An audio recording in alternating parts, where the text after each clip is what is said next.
All right, let's talk about a core concept in computer science that's quietly running things behind the scenes on pretty much every online service you use. We're talking your bank, your social media, you name it. Today, we're going to demystify the CAP theorem. So let's start with a question to get our heads in the right space. Imagine a bank has just two ATMs. You walk up to one to get some cash, but at that exact moment, the network connection between those two machines just dies. What should the system do? It sounds simple, but the answer has massive consequences. Because in that one moment of failure, the people who designed that system are faced with a dilemma. It's this impossible choice that pits the absolute correctness of your data against your ability to even use the service at all. And this is a conflict that designers of massive systems have to solve every single day. To really get our heads around this choice, we need to meet the three pillars of the CAP theorem. That's consistency, availability, and partition tolerance.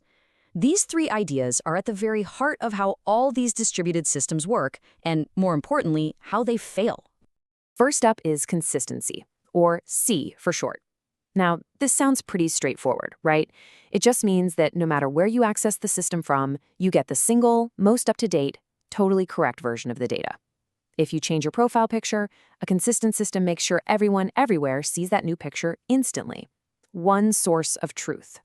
Next, we've got availability, or A. This one's even simpler. Is the system online? Can you actually use it? An available system always responds. When you refresh a web page, it loads. When you hit send on a message, it goes. The lights are always on. Someone's always home.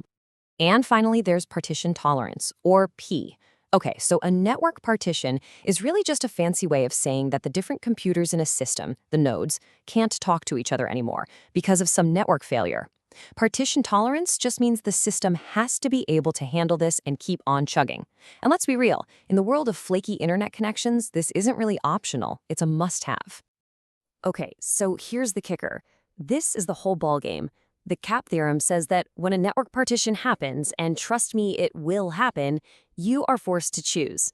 You can have your system be consistent, or you can have it be available, but you absolutely cannot have both during that failure. And you can see that trade-off laid out right here. If you prioritize consistency, your data is always going to be 100% correct, but you run the risk of the whole system just going offline during a problem. On the other hand, if you prioritize availability, your users can always get to the service, but the data they're seeing might be a little stale, a little out of date for a while. So how does this really play out in a place where the stakes are super high?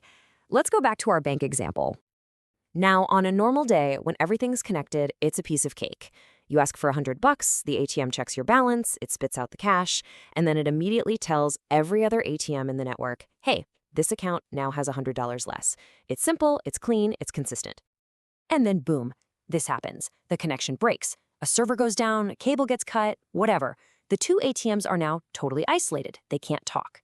The system has officially been partitioned. So, what if the bank decided, you know what? Availability is kin. Our customers need to get their cash no matter what. Well, in that case, both ATMs stay online. A clever person with, say, $500 in their account could walk up to the first ATM and withdraw all of it. Then, they could just jog over to the second, isolated ATM and withdraw another $500. Because that second ATM never got the memo about the first withdrawal, it still thinks some money's there. When the network finally comes back up and the two machines sync their data, well, yikes. The account is sitting at negative $500. And for a bank, that is a massive, unacceptable problem. So the bank really has no other option. It has to prioritize consistency. During a network partition, that ATM has to say, sorry, no withdrawals right now.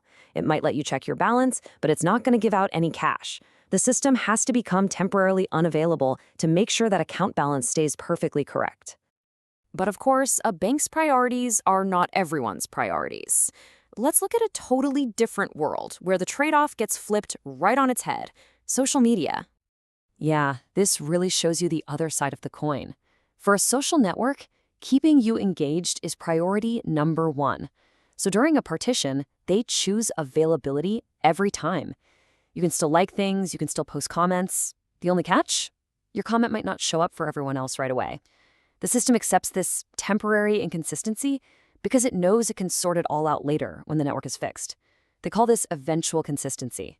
And for them, it's a perfectly fine price to pay to keep you scrolling. So it sounds simple, right? Banks pick consistency, social media picks availability. Case closed. Well, as you've probably guessed, the real world is almost never that clean and simple. This quote just nails it. The real world is messy. And in practice, engineers don't just flip a switch for 100% availability or 100% consistency. They live in the shades of gray, making much more subtle decisions based on exactly what a user is trying to do. So let's look at our bank again, but with a much smarter, more realistic approach.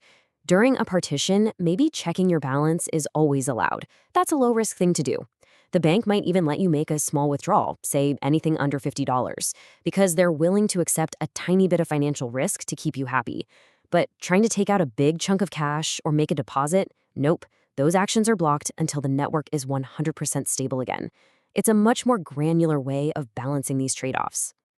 So if the real world is all about these messy hybrid solutions, you might be thinking, why do we even still talk about the CAP theorem? Is it kind of outdated? And the answer is a huge no. It's still incredibly important. You just have to think of this CAP theorem less like a strict law you have to follow and more like a mental model. It's the first big question you have to ask when you're building one of these big systems. It forces engineers to face the reality of network failure right from the start and have a very clear conversation about what's most important. What do we sacrifice when things inevitably go wrong? And that brings us to one last really interesting thought. CAB is all about what happens when things break. But what about all the time when the system is running perfectly fine? Is there still a trade-off to be made then? Well, it turns out there is. A fascinating choice between how fast your system is and how consistent it is. But that is a whole other story for another explainer.